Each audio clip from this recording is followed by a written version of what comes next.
সংঘাত বন্ধে মধ্যপ্রাচ্যের দেশগুলোর যুদ্ধবিরতি উদ্যোগও শান্ত করতে পারছে না ইরান ইসরায়েলের চলমান উত্তেজনাকে। হামলা পাল্টা হামলায় প্রতি মুহূর্তে উত্তেজনার ছাপ মধ্যপ্রাচ্য জুড়ে। তেহরানে নতুন দফায় সফল অভিযান পরিচালনার দাবি করেছে আইডিএফ। বাহিনীটি জানায়, হামলায় আইআরজিসির কমান্ড সেন্টার ও অস্ত্রাগার টার্গেট করা হয়েছে। এছাড়া বুশের প্রদেশে ইসরায়েলের হামলায় কয়েকজনের প্রাণহানির খবর পাওয়া গেছে। হামলা হয়েছে খুজেস্তান প্রদেশের একটি পানি সরবরাহ কেন্দ্রেও। পাল্টা জবাব দিচ্ছে ইরানও। নতুন করে তাদের সঙ্গে যুক্ত হয়েছে ইয়েমেনের হুথি গোষ্ঠী।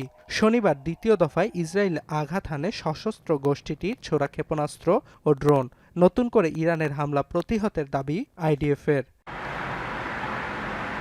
এছাড়াও আমিরাতের পর বাহরাইনের অ্যালুমিনিয়াম কারখানায় হামলা চালিয়েছে ইরান। ড্রোন প্রতিহতের দাবি জানিয়েছে সৌদি আরবও। এদিকে ইরাক থেকে সিরিয়ার মার্কিন ঘাঁটি লক্ষ্য করে ড্রোন হামলার খবরও পাওয়া গেছে। বিধ্বংসী বিমান, ক্ষেপণাস্ত্র ও ড্রোন হামলা চালিয়ে ইরানে কাঁপন ধরানোর পর স্থল অভিযানের শঙ্কার মধ্যেই মধ্যপ্রাচ্যে কয়েক হাজার মার্কিন সেনা পাঠিয়েছে পেন্টাগন। ইউএসএস ট্রিপলি যুদ্ধজাহাজে প্রায় ৩,৫০০ নাবিক ও মেরিন সেনা মোতায়েন রয়েছে। এদিকে ওয়াশিংটন পোস্টের খবর, কয়েক সপ্তাহের স্থল অভিযানের প্রস্তুতি নিচ্ছে পেন্টাগন। যদিও মার্কিন পররাষ্ট্রমন্ত্রী মার্কো রুবিও জানান, ইরান যুদ্ধে যুক্তরাষ্ট্রের লক্ষ্য অর্জনে স্থল অভিযানের প্রয়োজন নেই। অন্যদিকে তেহরানের বিশ্ববিদ্যালয়ে হামলার জবাবে মধ্যপ্রাচ্যের যুক্তরাষ্ট্র ও ইসরায়েলের বিশ্ববিদ্যালয়গুলোতে হামলার হুঁশিয়ারি দিয়েছে আইআরজিসি।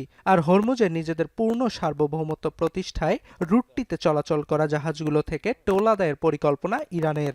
ইতোমধ্যে দাবিটি যুক্ত করা হয়েছে যুদ্ধবিরতি শর্তেও। এদিকে পাকিস্তানের ২০টি নৌযানকে হরমুজ পারাপারের অনুমতি দিয়েছে আইআরজিসি।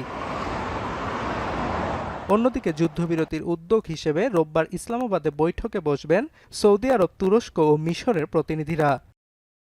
অর্ণব প্রসাদ, এখন বিশ্ব।